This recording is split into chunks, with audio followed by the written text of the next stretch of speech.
Hey, Scarce Liege Games, let's do this. Now, I just talked about this in the news video from earlier in the week, if you missed that.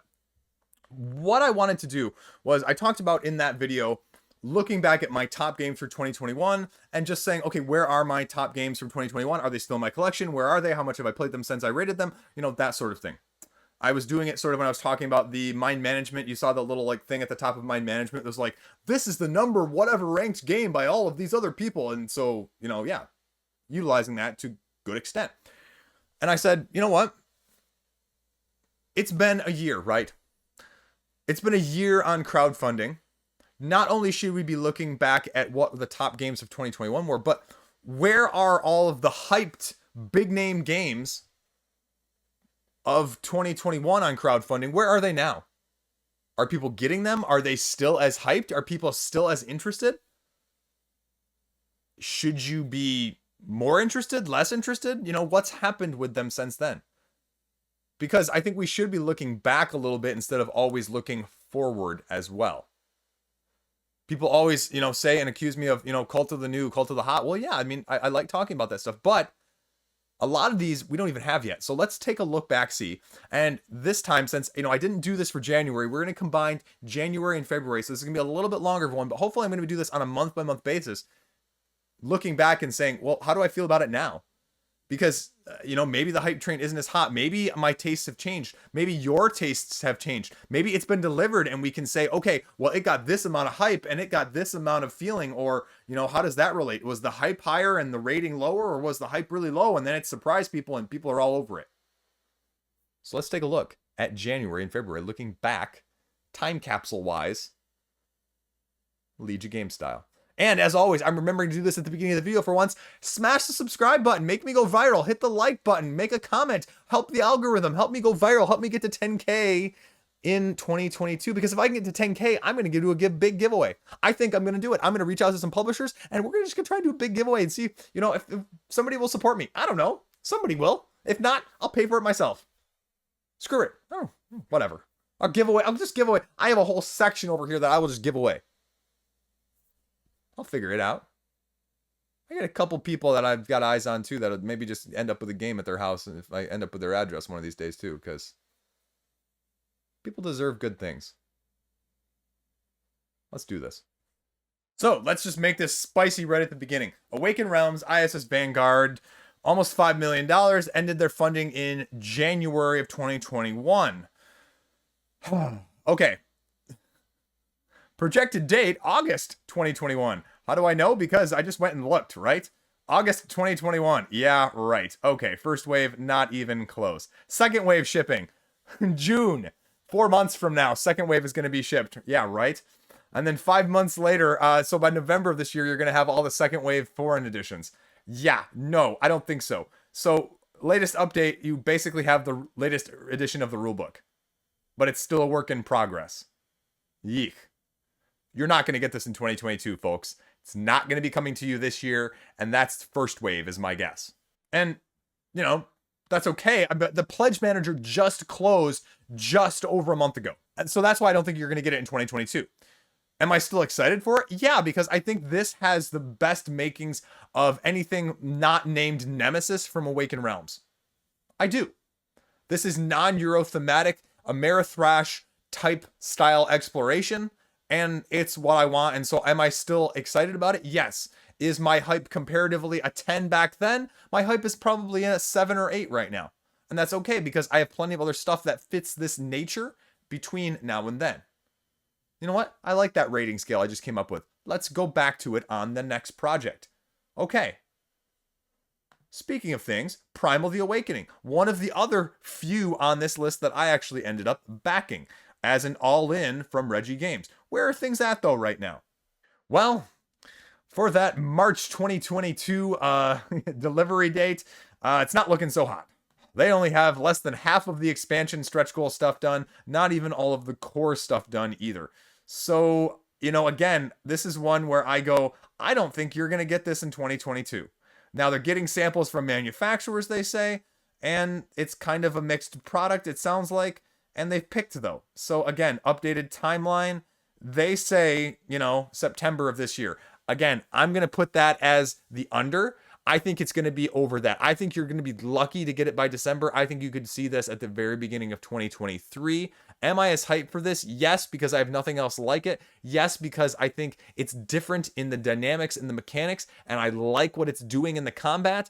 And so I'm really hyped on it. This was a 10 initially, and I'm going to probably say this is probably like 8.5 right now. Again, because I'm a little scared of how much big plastic this area is going to take up in my office and game room, essentially. But apart from that, otherwise, I think it was still worth it. I wish they would have gone standee so I could get it for 3/4 or half the price, but c'est la vie. I don't have too many other games like this, and I haven't backed too many cents that have been this much plastic.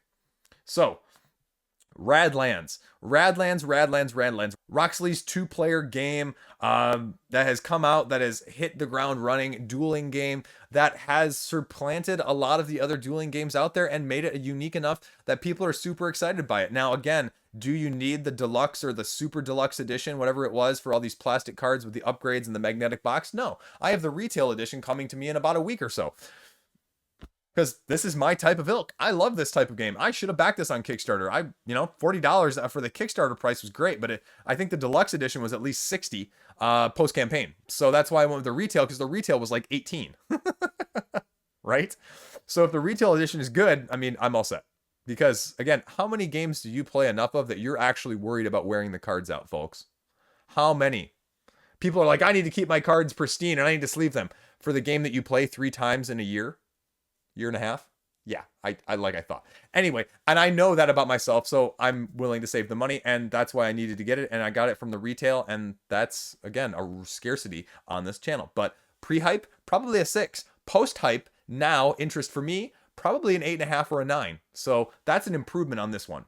So next up, we have CMON's game from that month, Animation Collection, which I regrettably missed the deadline for, but I'm getting it through a buyer who wanted to sell theirs. But I'm only getting Scooby-Doo because Scooby-Doo is freaking awesome and the rest are, that's okay. Ended in January, was supposed to be in November. We still don't have a product. Hype prior to the game, I sort of cooled off on this right before the campaign ended, obviously, because I didn't back it. And it was probably a 6.5. Now it's a 9 because it's a hard co-op, Scooby-Doo, and a lot of exclusives. And so I'm super excited about it. But when are we actually going to get it? Because it's already, 3 months overdue. This is the update from October, and it says that one of the more recent updates in January that they're still on the timeline for this. But that's still in April. Delivery is tracking, continue across the world the following month. So that's very nebulous. I don't expect this one before July. I don't. That's okay. I have enough hard co-ops and Scooby-Doo with all the additional unlocks and Kickstarter exclusives with all of this stuff, because the core game is only coming with 3 and you're getting all of these other ones here. You're essentially over doubling it. Yeah, I'm cool with it. I am very interested in this game. I'm going to be super excited. This is a game that's going to appeal aesthetically to the kids, but it's going to be more for the game group. So it's awesome. I'm excited. More excited now than I was earlier. Bridging the months now, we have Epic 7 Arise, the mobile game import tabletop cooperative crawler. And I lower pledge leveled just the backing, and I never upgraded it in the pledge manager. I decided not to. There's just not enough information rulebook wise, as well as playthrough, gameplay, actual content. And so I did not end up backing it. This was supposed to be in February 2022. And I mean, they unlocked a bunch of stuff. They raised a bunch of money and 4,400 people, and it looks great. And this is one that, there was some exclusives, so I could see myself picking this one up on the secondary market. Pre-campaign, I was probably like a 7.5, 8. Post-campaign, I was down to a 6. Now I'm kind of sitting about a 6, 6.5 as well. Now you get a production update from last month, and they say digital proofing is nearly complete. Then they go to pre-production. So again, you're still going to be probably the end of the year with this, in terms of how long it's going to take to get all this stuff done as a miniature game. So again, another rule book still. That's kind of concerning to me that they're still working on that a little bit in the game flow. But either way, it's too far out to tell. Makes me less worried, but I still don't know if there's a solid game under there or not yet. So I'd be, cautiously optimistic if you were one of those backers. Next up, going into February, we have Forests of Radgos, which was a Serbian folklore-esque game, cooperative, where you can split your party and go across and fight monsters, where you're trying to find two kids and bring them back. It was supposed to be delivered in December 2021. Pre-campaign for me was actually probably, again, like a 6.5. Post-campaign, again, probably about the same. Hype right now, about the same. I just, the mechanics didn't totally appeal to me. I mean, they have like 10 different decks that you're managing, which sounds good, but also is going to be a lot of upkeep. And I didn't think it needed to have miniatures, and I was okay with missing it, even though it raised $300,000. Now, this one, though, with the latest production update from literally days ago, says that they are probably about 40 days of printing in terms of everything that's going to take to be made, and they're very close to being able to do that. They're trying to get it done before the next of the 15th, so March 15th, I'm assuming is what that says. And then, they're going to be looking at it probably a couple months, 2-3 months to get it shipped, and another like month or so for you to get delivered. So you're looking at maybe middle of the summer for that. So that's not too bad. That's not too over in terms of what the original date was. Or is it? Yeah. Well, it's still going to be probably 6 months overdue. So again, are you interested still by this one? Are you, hearing just about it for the first time? Is it really one that intrigues you or not? That's always the question. So there you go. Now, these next couple, we're going to be cheating because it's kind of blurring in between the lines of stuff that ended in February, stuff that started in the middle of February, and stuff that ended in the middle of March. And so these next couple are along those lines. Now, we have Marauders here, the Marauder expansion for Root. This was the one that got me back in. I traded for the base game, I traded for the Riverfolk, and I traded for one of the other expansions and some of the other little stuff because I went in on Marauder. I went in because I said, this is a game that looks like now it can be able to be played with more on the 2-player count, which is something that's going to encourage me to get to play with my wife, and because I'm going to teach it to myself via the video game, because that's going to be the easiest way for me to get plays, to understand it, to be able to teach it elsewhere. My hype was probably about a 7-ish, 7.5-ish at the time.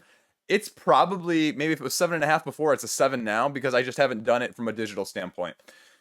It's a little intimidating, and I ended up upgrading. I believe I ended up upgrading to the Marauder pledge with more hirelings, because the hirelings and just having more of them, I think, is going to add to that, to give a little bit more spice, the variety of life. But otherwise, again, leader games, you're going to be getting a better deal on the crowdfunding. That is their MO. It goes, you're going to get what you're going to get. Otherwise, you can always get it later at retail for a little bit heftier of a price. Where are things at? Addresses are locked, and I think things should be shipping, as early March for regions. So, in the next month, 6 weeks, I imagine that we'll probably have the games. So that's my time frame for learning it. There you go. Next up, we have Aeon's End, Legacy of Gravehold. I was a backer of this, actually. Again, this end February or early March. Again, I'm skirting the line here, I know. It just got delivered within the last week, so that's great. Not many on this list are even close to that category, so that's amazing.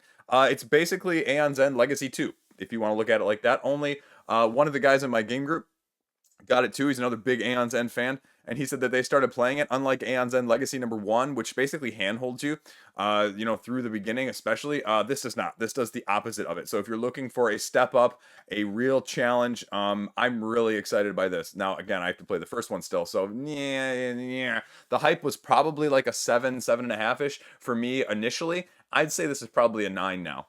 Not that I'm going to get it to the table anytime soon, but in terms of what this is doing and how this is engaging in a new way, especially with me feeling a little bit let down by Astronauts, because I was really concerned that Astronauts was going to make this of not interest to me anymore. And with what was revealed for Astronauts, now I'm not saying I'm not going to get Astronauts, but with what was revealed so far with Astronauts, this makes me actually more excited to go back to the original. So I'm impressed by it. They do a good job in terms of timetable, and it's Aeon's End, and what else needs to be said? There you go. Next up, Ragnarocks. This was another one that I backed. Again, $200,000, so it's not just my personal preference in this video as well. They lost my pledge in GameFound. There was nothing there in my inbox, so they had to do it, and it ended up costing me, I think, an extra $4 or $5 because it was $49 through the pledge manager, and it was $45 through here, so that's a little irritating. And I ended up upgrading, I believe, to get the expansion. I believe I did. This is going to replace Santorini. My wife hates Santorini, and so I've been trying to get rid of Santorini, and this is just going to be Santorini 2.0 for me. Instead of 3D, more 2D. Does that work? Anyway, it's going to be good. Again, the hype is probably a 6 or 7, though, overall, because as much as I like me some abstracts, this abstract is definitely more thematic. And sometimes, to be fair, the abstracts that are more theme enveloped, I'm paying a heftier price, and it's a little bit tougher to get to the table just the setup wise and a little bit more rules wise. I like my abstracts bare. I love my Tsar. I love my Talk. I love my Hives. Give me, the depth in the gameplay, not necessarily the depth in terms of how many pieces there are. But it's probably going to take the place of Santorini, like I mentioned, and it looks good. So yeah, I think I did get the Winds of Chaos expansion because of the exclusivity there. I don't know if I got the promo pack. I don't think I did. I didn't get any of the rune stones. So we'll see when it shows up how well I feel about it afterwards. That's Ragnarocks. Actually, no, let's see where it's at. They did the little extra promos dice promos for shipping costs. And let's see. I didn't get that, but it is uploaded, and it looks like we're supposed to get a date of shipping anytime, any soon. So I would imagine I imagine you're still talking 3.5 months out easily. And one last note here on Ragnarok's. I mean, November 2021. So, I mean, we're going to be 6 months overdue, which, for an abstract game that looked mostly done to begin with, that's kind of disappointing. But Gray Fox Games that's kind of happened to a couple of their games recently, so I'll leave it at that. Next up, Zombicide, the latest of the Zombicides not named Marvel. Sort of this end of February, early March, backing 3.3 million. Again, it's supposed to be March 2022, literally around the corner. Not going to happen, right? They're like 3 or 4 projects behind it easily. Let's see. Production update. Where are things at? They say, based on this update, sometime in July, potentially, and shipping over the following month. So, realistically, when I read that, shipping over the following months, because that's going to be starting shipping, which means it's going to take a month to get over to you, which is going to be August. It's going to take 2 or 3 weeks to get through the shipping, at least a month. So, I'm guessing you're going to get this game mid-September, which, again, isn't horrible. Again, like another 6 months. For me, this has, little hype. I mean, I was not a fan of this theme. I am the least fan of this theme of all of the Zombicide themes that have come out. So for me, it was like a 3. My only Zombicide is going to be Zombicide Marvel. So the one thing I'll say, though, on these Zombicides is that I think the last 2 or 3 have been better iterations. So if you wanted something that has a little bit more leg to stand on, this was probably the second one, I would argue, after 2.0, where I think you're getting a more robust system. Now, again, say what you will about that, it's still Zombicide in a different dress, if you will. But yeah, I went there, Ignite, a different dress. I couldn't come up with a better analogy off the top of my head. I'm sorry. Anyway, and that's what you're getting. I mean, you're getting exclusives, and it's the CMON usual parade. So take that for what you will. It'll go for twice as much on the secondary market. So if you're thinking about getting some extra expansions on Marvel Zombies because of that, well, you can do that too. There you go. Last up here, we have Kingdom Rush Elemental Rising. 865,000, and this was the sequel to Kingdom Rush, which, if I had sold my Kingdom Rush by the time this launched, I probably would have backed it, because I think this is an incredibly solid game. This was a very good experience, but it's more 1 to 2 player experience, puzzle solving, rather than necessarily this open sandbox, defeat the enemies how you want to and upgrade the towers how you need to, at least in the first game. And I think the second game is going to give you more of that, and I think the value was amazing, like a lot of the Lucky Duck productions have been on crowdfunding, but I just couldn't get it not having gotten rid of my first Kingdom Rush at that point, because I don't think that you needed both of these as well. I don't think they're doing things that are drastically enough different to warrant having both of these, unless you're just an absolute, utter huge fan of this game. But I think they're doing cooler things and better things. Like I was talking about with the 2.0 Zombicide iteration, this is the 2.0 Kingdom Rush iteration with all of this other stuff that you're going to be getting and all of these added mechanics and all of the less puzzly, more, there's just tons of options. I think this is going to be a smashing hit. I think people are going to love this because there's not anything else out there like this in the first place. There isn't. And so I love it for what it is from that aspect. Again, when are we supposed to get it? I didn't actually know that. Let's check. February. So let's see, where are we at in terms of current updates? We got wave 1 shipping here. That's always a bad sign. It means they're getting 2 waves here. Little to no updates. And are they out of China? We don't know. Manufacturing was supposed to end about a month ago and loaded about 25th. And so they've got a ship here. Our estimated arrival date in the US is February 28th. Let's check that out. So it looks pretty good. Looks like they're on set schedule for actually the 26th. So add a couple weeks to that, and you're getting maybe by the game end of March. Yeah, that's not too bad. Yeah. again, I think this is really going to appeal to people, and I think people are going to like this. Again, really good game, but just has to be for you because the tower defense mechanism, I think it works a little bit better at the lower player counts. That's why, again, combination of that being, in 2.0, I just couldn't get it. So those are the look backs. My hype on this was actually 8, and I'd say afterwards now it's probably a 6.5, 7, just because I can't tell you that I'm probably not going to get it either. Like it won't come up on my trade radar or my buy radar if the improvements are that good. So there you go. So that is your look back a year later on crowdfunding and kickstarting and GameFound to see where things are at. I mean, are these things still on your radar? Are you still excited about these games? I think I'm going to do this on a regular basis because, otherwise there's this sort of lull about like, oh, well, I backed this or I forget about this until I get it. Let's talk about this stuff. Is it still on people's hotness? Is it still on people's radar? Because the cult of the new is true, and a lot of the big channels just focus on that and what's upcoming, what's coming out. Let's look back a second. We got time to do that. Ain't nobody got time to do that. Stop it, Ignite. Stop it. So, there you go. Let me know. What did you back a year ago that is coming close to fruition? Or what did you back a year ago that you are going, where the heck is this thing? Because there's a little bit of that going around too. That's all I got. Thanks for watching. Have a great night. Have a great day. I don't know what time you're watching this. See you around. Stay classy.